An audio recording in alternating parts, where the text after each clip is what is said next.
This is Roll Call for this edition of African Drums.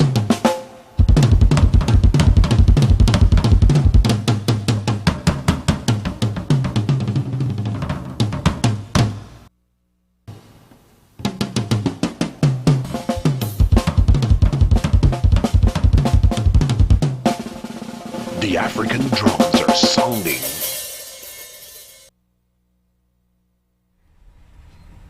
Good evening. Welcome to this week's edition of African Drums, the television organ of the Cuffy250 Committee, an organization dedicated to the empowerment of the African Guyanese community through education and the encouragement of self-activity. I am Elsie and I'll be your host for this evening's program. When the history of writing and theater in modern Guyana is written, the name Francis Quamina Farrier will be front and center. Playwright, actor, and journalist, this country boy from Agricola has risen to become one of Guyana's foremost artists and cultural worker. Uncle Francis, as he is sometimes fondly called, grew up with Guyana's independence and represents that new personage that was engendered by our long-awaited freedom from colonial rule. Versatile in praxis, broad in outlook, global in perspective, proud of ancestry, and loyal to country, that is Francis Quamina Farrier, whose Tides of Susanburg and The Girl from Susanburg places him on the pioneer of Guyana's indigenous electronic soap opera.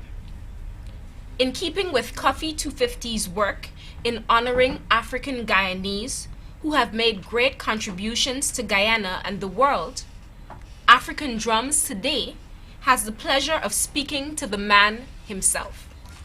Mr. Farrier, welcome to African Drums. Thank you for inviting me to be on your very well looked at program and very informative program. I'm happy to be here. Thanks. Okay, Mr. Farrier, let's start with the general question. What has driven you and what continues to drive you to do this public work for all these years? First of all, I got involved and got to like theater because of the type of movies we saw, we, meaning my generation, saw. Movies which primarily came from Britain. There were lots of movies from the United States, of course. But in those days, you didn't have all these technical type of innovations as yet in the cinema. It was strictly acting, and the actors, as well as a strong story, brought across the entertainment, whether it's education or information. And so I saw a version of Hamlet, which was done by the late Lord Olivier. And that I saw where a person could transform himself into another character and make it so believable and so gripping that it could hold your attention for 2 hours, 3 hours, whatever it is. I was in my preteens then, and that really motivated me. And I recognized that I had a bit of writing talent, because I think it might have been the first Road Safety Week. The Police Traffic Division, they held an essay writing competition, and it was in 2 parts, or I should say 2 divisions, one for primary and one for secondary. And I won for the primary. And from that I recognized that, I've got some talent in writing, and so I continued.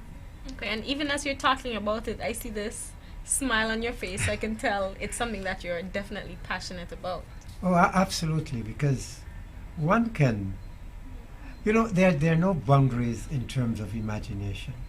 And you could be in a prison cell, a 6x4 or whatever, and still you can have your mind go to the moon, to the stars, beyond borders. And so when one can utilize one's imagination then it helps a great deal. Of course, what would be necessary is quite a lot of hard work, hard mental work, and sometimes hard physical work. So, Agricola, a little village on the east bank of Demerara. That's where you were born. No, actually, I was born in Charlestown on Broad Street. Okay. But I went, really, it's MacDoom, but MacDoom and Agricola were twins, so to speak. I mean, I actually lived in MacDoom, but I spent most of my time in Agricola. In fact, I was a student at the St. Anne's Primary School then. I went to church, because every Wednesday we all had to go to church at the St. Anne's Anglican Church, which I'm told is about to be demolished and rebuilt. Well, it's been around a very, very long time, and I guess maybe it's time for it to have a new face, if you will. But actually, MacDoom and Agricola are two great villages. Sadly, there are some evil people out there, and I use the word evil directly, who go around demonizing communities, which is a terrible thing to do. Yes, you would have bandits. Yes, you would have criminals. But most societies, most communities have people who are doing the wrong thing. But to set out systematically to demonize communities, it's a bad thing. And I don't like people demonizing Agricola and MacDoom and Tiger Bay and wherever else, Old Boys Town. In fact, let me say this. Those people who demonize Old Boys Town, have they ever been to Buckingham Palace? Well, I'll tell you, Henry Mutu, who hails from Old Boys Town, year before last, he was at Buckingham Palace and the Queen pinned a medal on his chest. Come on, you folks who keep demonizing Old Boys Town. Who demonize, for example, Tiger Bay? Arguably, I'm convinced that one of Guyana's greatest heroes hail from Tiger Bay. A gentleman by the name, late gentleman by the name of Christopher Stevenson, who gave his life. The Bible talks about giving your life for your friend or friends. He gave his life for two strangers. And he is not honored as yet. I'm working on that. And I think that whoever give out the national awards, I think should be thinking very seriously about giving a posthumous award of valor and bravery to Christopher Stevenson from Tiger Bay. He is one of Guyana's greatest heroes. I have no doubt about that. Okay. You mentioned that you went to St. Anne's. Tell us how schooling there shaped your life. Oh, well, St. Anne's was fantastic because we had teachers who cared for each and every child. They were your second parent. And I remember Miss Edwards, one of the greatest, what should I say, interactions we had besides her being as a teacher was a little party, if you will, at the end of a term, and I got to dance with Miss Edwards. Oh, I was a hero. I was a hero. I danced with Miss, you know. And these are people who really took their career as teachers very seriously, and they gave their all.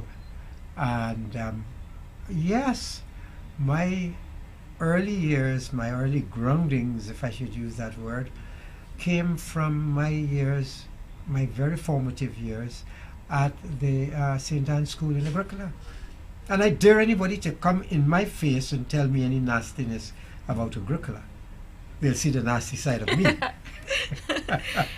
So you became one of Guyana's foremost playwrights. How did it all start? Did you always want to become a writer, and who inspired you? Well, as I mentioned, that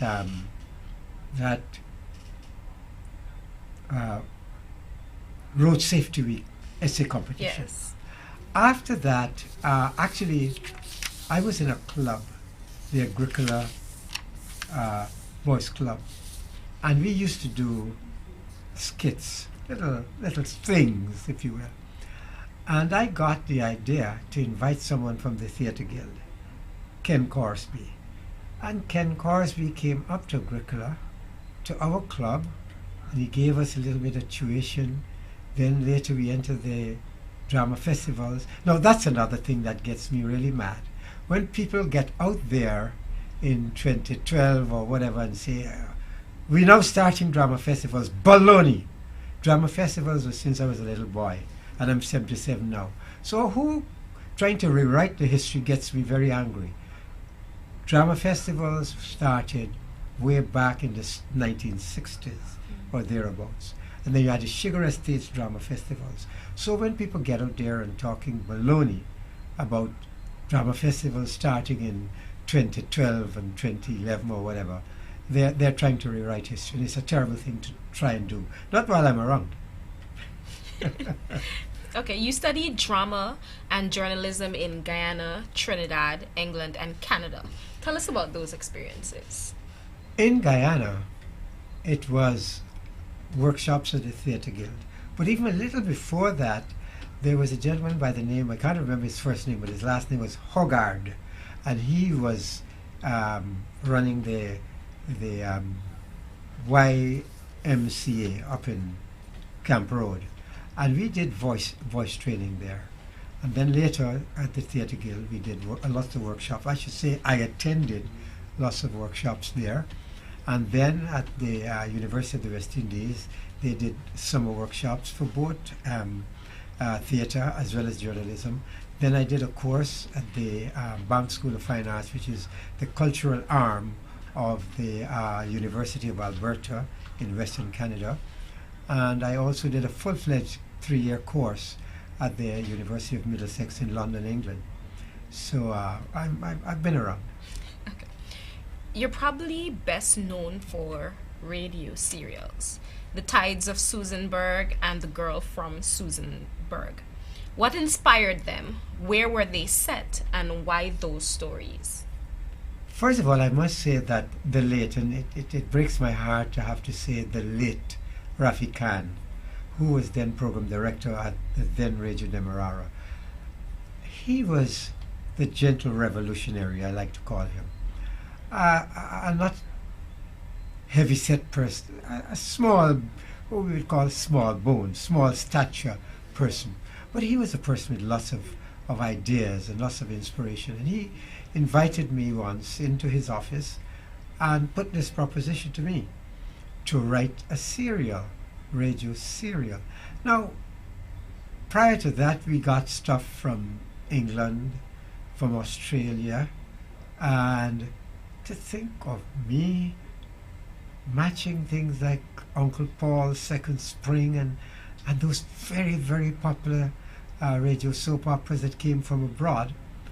But Rafi Khan said magic words.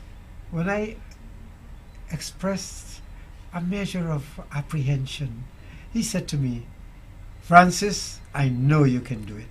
I wish there are more Guyanese who will tell young people, "I know you can do it," instead of telling people what they can't do. It boggles the mind. We need more Rafi Khans. And so he was in fact the person who invited me to write this radio soap opera. It didn't have a name, it didn't have a plot. He just said, go out and do a draft of something. He had only seen me doing plays at the Theatre Guild, short plays, and he figured that, okay, this gentleman, this youngster has talent. I wish there are more people like that who, instead of talking about the youngsters going to prison, build more prisons and all of that, baloney, I say, look for the positive side of the young people. See what talents they have, what latent talents, and give them a helping hand. Give them challenges instead of shooting them down like dogs in the street. Set up institutions, let's say like the National Service, and give them an opportunity to become self-reliant and self-appreciative and know themselves and be able to know what talents they have. So I benefited very much in my very young years, my formative years, with that invitation by Rafi Khan to write a radio soap opera. Yes. Tell us a little about the serials. Where were they set? What was it about? Yes. Well, I think the people on the Essequibo coast would be happy to know this, because Susanburg is a mythical village set on the Essequibo coast. And geographically, it's supposed to be somewhere wedged between Anna Regina, that area. Let's say like the road going into Lake Mainstay, maybe Henrietta, somewhere there. Because as a youngster, I traveled there, and they're talking about tourism. I was talking to the new Minister of Tourism, and I was sharing my thoughts about local tourism. And by local tourism, I mean to encourage groups, for example, schools. A school in Georgetown to tour Essequibo Coast, Essequibo tour Bartica, Bartica tour to Quarantine, Quarantine tour to Linden, Linden tour to West Bubis, that sort of thing. We need to know our country better. Definitely. I benefited a lot by touring. And so I decided to set Susanburg, create that name and set it somewhere around that Anna Regina. And as a sort of a tribute to the happy days I spent at that area, Queenstown / Anna Regina, Henrietta, and so on. So Susanburg was set on the Essequibo coast. Of course, a little had to do with with Venezuelans, crazy claim, loco, those Venezuelans, loco, according to a friend of mine, claim to the Essequibo. So I said, here, look, Essequibo is ours. Back off, Venezuela. Don't do it. Don't even think about it. So I set Susanburg there. A bit of a, if slap is still a popular term, people like to say slap, slappity, slap. But, so, okay, go and slap the Venezuelans. Don't slap your fellow Guyanese, please. Okay, you also wrote this script for a film, Operation Macanaima. Yes. How did that come about, and what was the story about? Operation Macanaima was a joint venture between Suriname and Guyana. Now, you see how artists and creative people can get together? I don't know why the politicians are always at each other's head. I don't know. These fellas love to beat up each other. But this group from Suriname came to Guyana, and at that time I was very popular, I think. And so I was commissioned by the Surinamese to write a screen script. They gave me an outline, and I worked on it. I worked very hard on it, and it had to do in those early stages. I have to laugh. I'll tell you why. It had to do. It had to do with the commencement of the drugs trade. Oh. That's why I laugh. This was before RK came along. So the whole thing was that the bad guys lost out. The bad guys lost out. And the term Operation Macanaima was a code word. The barons, they had their thing going. But maybe somehow, what should I say? Reality will be like fiction, because our Operation Macanaima fiction, the bad guys lost out. I think real life, there's an RK fella who is somewhere in some prison in New York, I think, if I'm not mistaken. These bad guys think they have it all their own way. But, truth will win out, and as later in the year, you have all these celebrations, and they say good will win out over evil. So in Operation Macanaima, and incidentally, the climax of the movie was at Kaituor, You know, Macunaíma, the old Kai going over the waterfall. And so it's like a bit from the A.J. Seymour, Arthur Seymour poem, The Legend of Kiteshore, you know. Now Macunaíma, the great spirit, dwelt in the great mountain rock that Thropton felt. The swift black waters of Potaro race, pause on the lip, commit themselves to space, and dive the half-mile beneath. So that operation, that Macunaíma thing, the drugs boys thought that they can get there, use the airstrip and get away, but they had their comeuppance there. You know, the other guy, our guy, you know, he went over to Suriname. I'm talking about a real life guy. Oh. And he was nabbed over there and taken to New York. Well, everybody knows the story, so I don't need to relate it. So there we see good triumph over Good evil. triumph over evil, indeed. Okay, so there's a poster in front of me right now, and it says Guyana Folk Festival 2007 Performing Arts Festival, Francis Quamina Farrier's Freedom Trail. And it says that it was set on a Berbice plantation where Cuffy, an enslaved African, organized the greatest slave revolt of that era to fight for freedom and to establish an orderly African country outside of Africa. And I don't know if our viewers can see the poster here, but I'm going to ask Mr. Farrier to tell me a little bit about this Freedom Trail. Okay, Freedom Trail is about the 1763 slave revolt in Berbice, which was well organized. It had its ups and downs and then a final down. But in my research, I could well understand why it failed. It really, how should I say, you know, there's a war and there are battles all along the way. And we are still fighting some of those battles. So in a way, the war continues because there are always those who want to enslave others. And for as long as people want to enslave others, there will be wars, there will be battles to be fought, there will be battles to be won, there will be wars to be won. And Freedom Trail is a historic piece. I try to keep as close to correct history as possible. So I did a tremendous amount of research. Plus, I placed myself in the mind, if you will, of Cuffy and wondered. I started to think like him. And I always have a beef with those who talk about, they use the term, the house slave.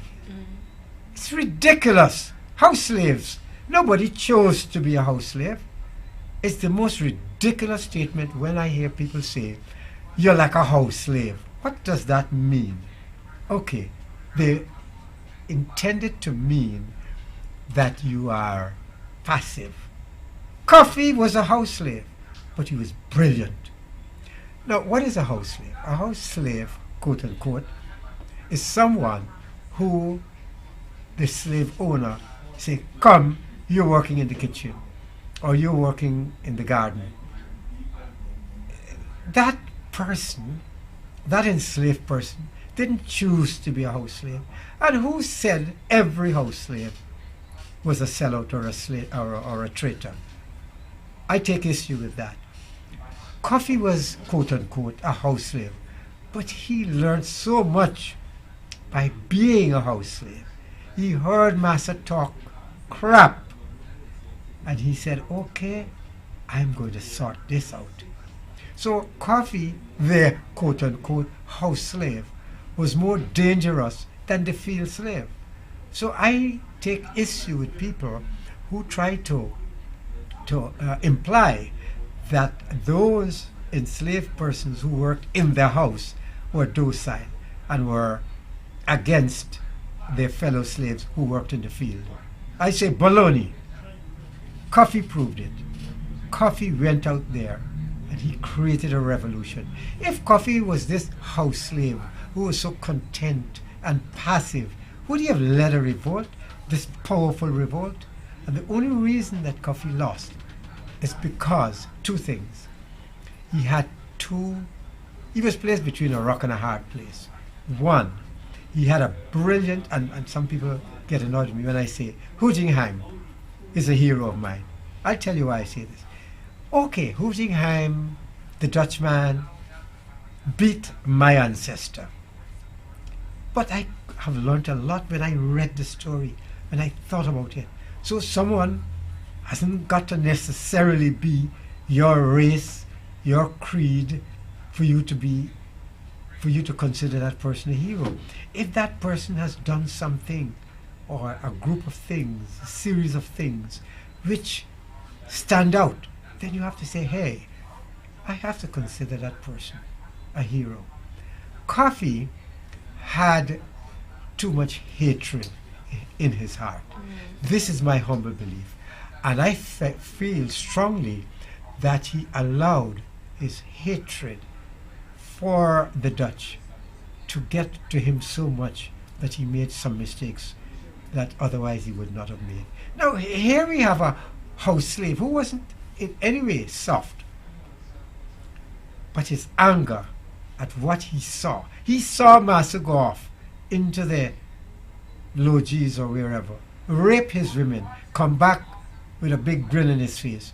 This house slave decided, I will take revenge. Maybe he was too caught up, but he was a great leader. For example, I was in Cuffy's domain, so to speak, a few months ago, and that is at Fort Nassau on the Upper Bubis River. I walked the soil where Cuffy walked, and Cuffy spoke to me.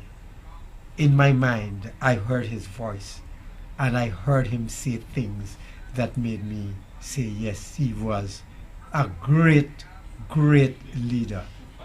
For example, he took the operators of the Bourbis River. At Fort Nassau, the land is about 10, 12, 15, 20 feet above the river. No flooding problem. The land is fertile. And he was smart. He told the Dutch, you can keep the lower lands where the floods are, where, let's say, the Quarantine Coast.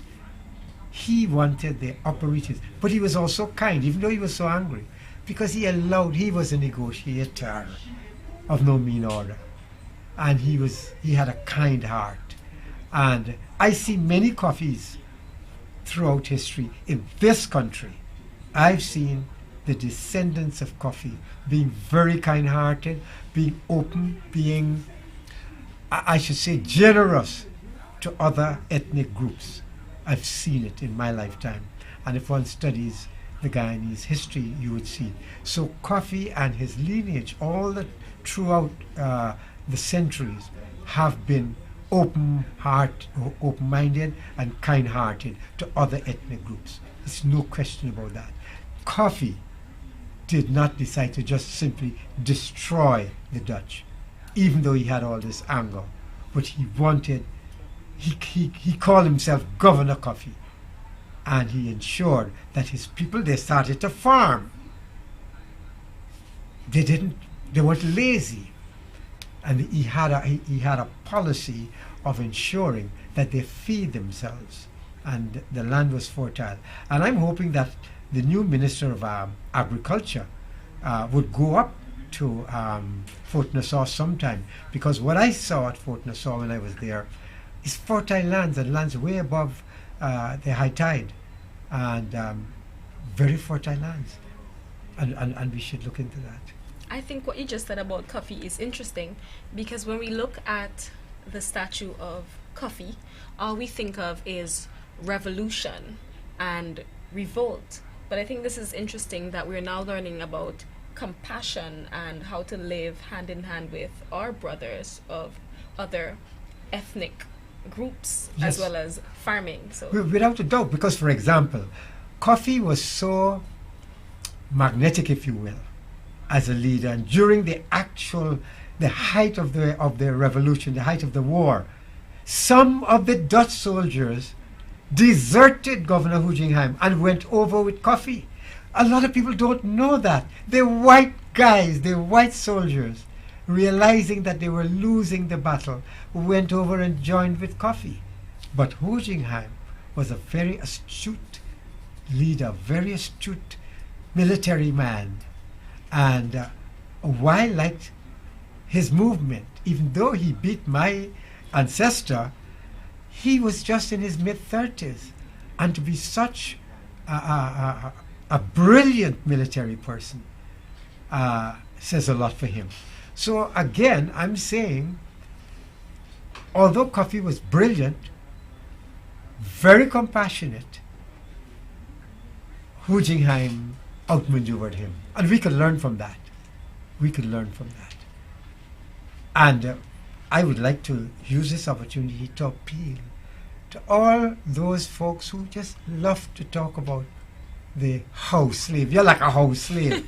Stop it. It's stupid. I don't like to use the word stupid, but I'm going to say it again. It is stupid. A house slave did not choose to be a house slave. Okay. You are very versatile. You had a career off stage as a writer, but you also had a career on stage. Before we speak about that, I have an announcement for our viewers. June 13th, 2015 marked the 35th anniversary of the assassination of renowned Guyanese scholar and political activist Dr. Walter Rodney.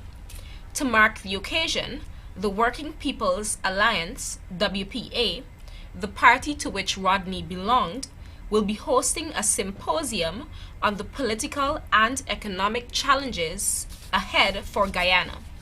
It is on Thursday, June 25th at 4:30 p.m. at the National Library. The panel comprises Professor Clive Thomas, Dr. Maurice Odell, Mr. Rishi Thakur, and Mr. Torhain Dorga. I hope I pronounced those names right. The moderator is Miss Tabitha Sarabo from the Walter Rodney Youth Movement. So please make special effort to attend this symposium on June 25th at 4:30 p.m. at the National Library. Okay, Mr. Farrier, let's talk about on the stage. You have acted in several plays, both in Guyana and abroad. What are the most memorable ones, and what was it like moving from being a writer to an actor? Okay, I could. I have to laugh again because just before I got here, I was on stage. There's this Father's Day program, which I've just come from this banquet hall on Brickdam. So I just did a performance there. As I mentioned, I was in the Agricola Youth Club, and we did skits, and we entered the drama festivals of the 60s and 70s. And then I joined the Theatre Guild and did some performances there. I kept on writing, of course, and I did a lot of work. One of the things that I particularly am proud of is winning Best Actor at one of the drama festivals. 1963, I think it was, way back when, and the adjudicator was no other than Derek Walcott, the poet laureate of the West Indies, of the Caribbean, who won the Nobel Prize for Literature. And so I've done a lot of acting in my time on many continents, here in South America, of course, North America, Europe, Australia. And so I do a little bit of everything. Okay, so what is the experience like being an actor as opposed to a writer? They all have their what should I say, their pleasure, if you will. When you're writing, you're creating sometimes from scratch, sometimes which could be a little more difficult if you're writing about a real life person like this Cuffy, this Freedom Trail. One has got to do a lot of research. Not saying that one hasn't got to do research if one is writing something quote unquote original, because nothing is really original. Yes. You're thinking of some person or a group of persons, and you want to get it right. You want to get it as correct as possible. So acting is taking it the next step. There's a character or characters on paper. You read the script, you're playing this part, and you want to put flesh flesh on the bones of that character, so to speak. And what many actors need to know, and I'm not certain that many of them today know that, is that when that character arrives on that stage, and the audience is seeing that character for the first time, that character had a life before. So it is good to know who the character was. Fact is, many times in the script, you shouldn't only read your part. Read every other part, because some character might have mentioned something about your character earlier in the play. So if, for example, another character in Act 1, Scene 2 mentioned with your character, oh, he just smiled like that, but he got a nasty mind. That is a clue for you to know what type of character you are, at least what somebody else thinks of your character. So you need to study all of that, and that would help to make your performance that much more believable. Yeah. Okay. In latter years, you have become a kind of roving journalist, traveling across Guyana and the world, bringing stories mostly via TV for the Guyanese audience. Why do you do it? Is it an extension of your artistic work? An extension of my artistic work. That's great. I love that. I love that. Actually, because traveling has been one of my hobbies, I dare say, before my teen years. So traveling is no big deal for me. But what I try to do whenever I travel is to learn, to see different people in different locations and how they affect other people. For example, I was in Maryland when all that snow was falling, and to shovel snow. So when I got back to Guyana, I got back in time to vote, and after the elections, I did some cleanup. But strangely, or maybe not strangely, I did my bit of cleanup before everybody else. I mean, it might sound like a boast, but it's a fact. Where I live, there's a pavement that was halfway across the pavement was a whole lot of garbage. And after the elections were over, and people were running all around, rightly celebrating, those who had reason to celebrate, I said, to myself, there's going to be lots of work to be done. Mm-hmm. And while I was walking on this pavement, and I saw this garbage. I had seen it for nearly 2 years. And I said to myself, the next day, David Arthur Granger was to be sworn in. And I looked at this pile of garbage on that pavement, and I said, you ain't going to be here. You're not going to be here tomorrow when the new president is being sworn in.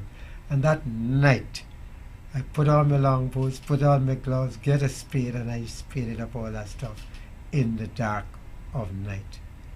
And I felt so good. So after a day or two or three, and all this cleanup thing started, I looked in the mirror one day and said, "Hi, big man. Big man, you did it before all the youth man them." So, I sort of love to do all sorts of things, and I like to look at people. I just like to look at people. And I like to have new hobbies as I get older. For example, I would look at a person clapping, and I can tell, and I've been right 100% of the time, whether the person is right-handed or left-handed. Just looking at, for example, I went up to a group of people, there were 3 of them, and it was a clapping situation. And I said, "You're right-handed, you're left-handed, you're left-handed." "Yes? How you know that?" I said, "I saw you clapping." So if I clap right now, yes. you'd be able to tell me? Let me okay, see. here goes. Yes. No. No? Clap like a real clap. That's not a real clap. Okay, I think you're right-handed. I am right-handed. Aha! Okay. All right. Okay, that's the new hobby of mine. Yes. That's the new. No, I mean, for you folks out there, I never saw her clap before. I never saw her write before or anything, but I knew she was right-handed. So Okay. there we are. Another great man of letters came from Agricola, Jan Carew. Yeah, Jan Carew. Jan Carew. Oh, Jan Carew. Yes. Okay. Who was he? Well, okay. Let me use Guyanese terminology. He was a red man. Ah. He was a tall red man. He was a tall, bright red man. He was a tall, bright red man who could write, and he wrote some fantastic novels. Jan Carew. Sadly, he passed away. Was it last year or year before? I think at age 92, 91 or 92. But Jan Carew, again, I come back and I'm very angry with people who just, as we say in Guyana, wash them out pun Agricola. Agricola has produced a lot of great, great people. And many of the people who demonize Agricola can't even read Jan Carew's book rather than write a book or books. Black Midas and these books that Jan Carew wrote. So I think you folks had better stop this nonsense demonizing communities in our beloved Guyana. Stop it. It's stupid. I use the word stupid deliberately. And it's counterproductive. Stop demonizing communities. Jan Carew came from Agricola. Okay. Now to some general things. Are you satisfied with the state of the arts in Guyana? If no, what can be done to improve it? I'm not 100% satisfied. Satisfied is not quite the word. Maybe pleased is a better word. Okay. Only recently I interviewed a young man, Jamal Adams, who at age 26 has written 3 books. Wow. Age 26, a Guyanese young man. So how could I knock the production of literature in Guyana? There are lots of people doing lots of work, and I'm excited about it. And I'd like to encourage more young people. But of course, I would like to know that more young people read more, because that helps. But Jamal Adams, and his book, if I can give it a plug, is selling at Nigel's supermarket. 3 amazing books, and I would like to recommend him. This is, as I said, written by a young man of age 26. So to answer your question, I'm excited about the way some of our cultural activities are going. Of course, on the other hand, I must say that there's some crap that's being put through, and I have to be frank about that. But we have a new Minister of Culture, and I hope that we would get some pretty good. Let's sift out the good stuff. Yes. And the good stuff is not only available in Georgetown. The good stuff is available in many parts of the country. In the old days meaning in the 80s and 90s, no, in the 70s and 80s, when we used to have Guy Festa. We haven't had a Guy Festa in donkey years. We unearthed a lot of talent in the rural areas, in the villages, in the hinterland, way down in Ishalton. I mean, when we went there, we didn't go at Ishalton to slap anybody. We went there, we didn't go there to slap people. We went there to unearth talent and bring them to Georgetown. Not go to Ishalton to slap people. No, not at all. Okay. As we're coming to the end of our conversation, what advice do you have for aspiring writers, journalists, and dramatists? I would say the kind of advice that I got: listen to the best of the best. For example, ensure you listen to the BBC, listen to CNN, listen to Al Jazeera, listen, and I'm talking right now about the international networks. Mm-hmm. I'm not suggesting that there aren't some pretty good networks here. For example, there is that newscast out of Bedford Acting. A lot of youngsters, and they do tremendous work. Of course, you have, I don't want to call him a youngster, but for me, he is a youngster, Enrico Wolford. you have Adam Harris. You know, these are people that the youngsters need to look at, look at their work, see what they're doing. But of course, on the international scene, read good publications. There's now the social media, they call it. Social media could produce some good stuff, but social media can also produce some crap, absolute bloody crap. But you have got to know how to sift that out. Yes. You've got to be smart enough to know what is crap and what is stuff that hey, this is great stuff. And to learn from reading and looking on television or the social media to brilliance, you know, great brilliance. Yes. Okay. Emancipation Day is coming up. Will you be putting on any productions, anything that we can invite our viewers out to? I don't know where I'll be this emancipation, whether I'll be in Guyana or not in Guyana. However, emancipation is in the heart.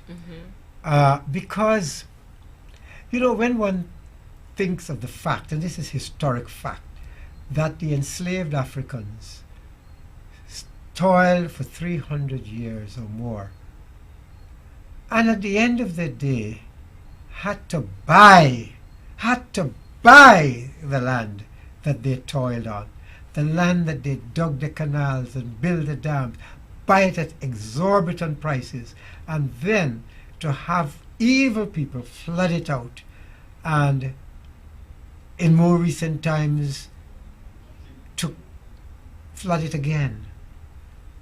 It is serious business. Then you have those of us who are not doing the right thing.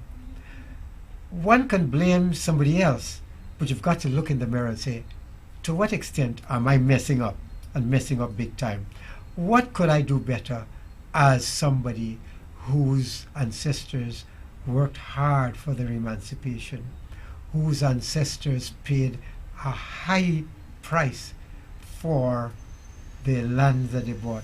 The Africans, as they were emancipated, should have been given land free because they earned it. They worked for 300 years, but they had to buy it.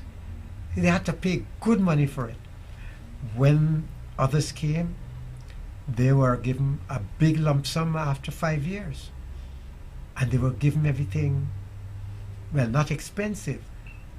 These are facts that we've got to accept as facts, as historic facts.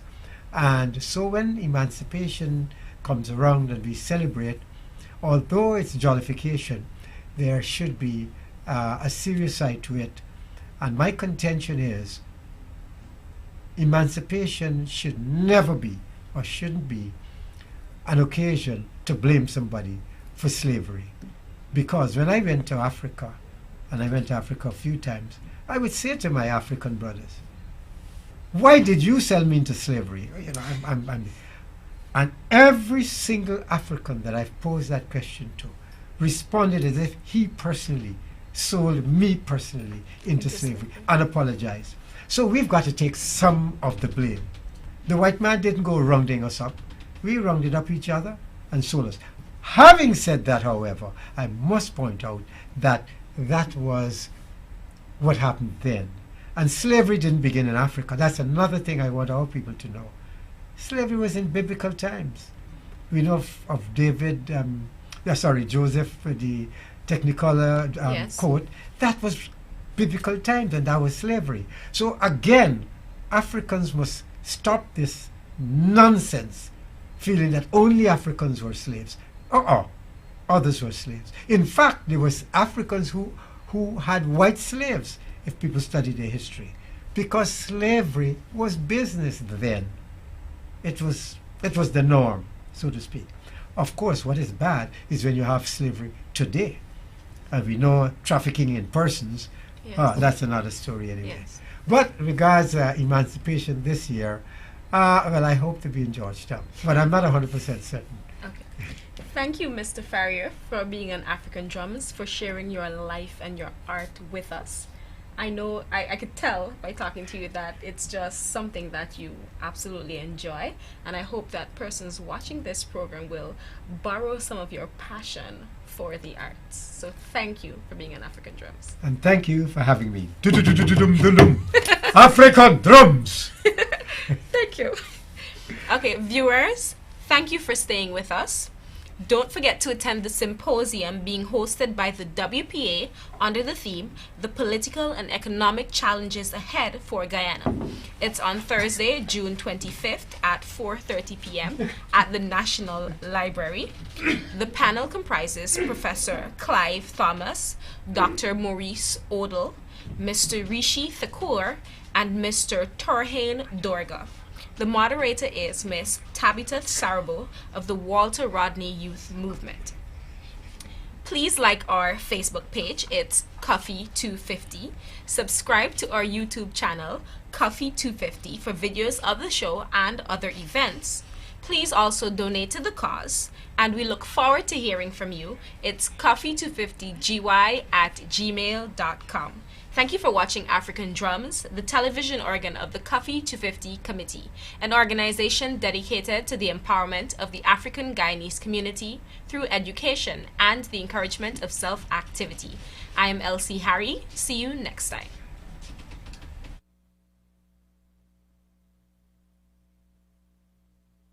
This is Roll Call for this edition of African Drums.